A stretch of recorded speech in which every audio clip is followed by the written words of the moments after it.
Municipality ಹತ್ರ ಇದ್ದಾರೆ.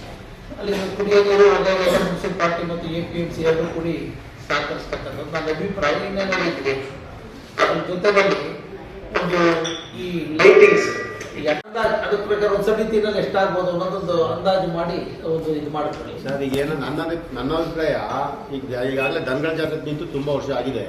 ನಾವು ಮತ್ತೆ ಅದನ್ನು ಪಿಕಪ್ ಮಾಡಬೇಕು ಅಂತಂದರೆ ಈ ಪ್ರೈಸ್ ಅಮೌಂಟ್ನ ಅವ್ರಿಗೆ ಗುರುತರವಾಗಿ ಕಾಣಂಗಿಟ್ಟರೆ ಸ್ವಲ್ಪ ರೈತರುಗಳು ಆಕಾಂಕ್ಷೆ ಬರ್ತಾರೆ. ಜಾನುವಾರುಗಳಿಗೆ 3 ಪ್ರೈಸ್ಗಳು ಕೊಡ್ತಕ್ಕಂಥದ್ದು. ಫಸ್ಟ್ ಪ್ರೈಸ್ 25,000, ಸೆಕೆಂಡ್ ಪ್ರೈಸು 15,000, ಮೂರನೇ ಪ್ರೈಸು 10,000.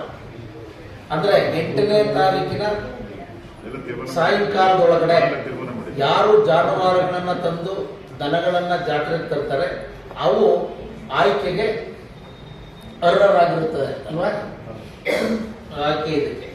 ಅದಾದ್ಮೇಲೆ 13ನೇ ತಾರೀಕು ಚಂದ್ರಮೌಳೇಶ್ವರ ಸ್ವಾಮಿಯ ರಥೋತ್ಸವ ಜರುಗುತ್ತೆ.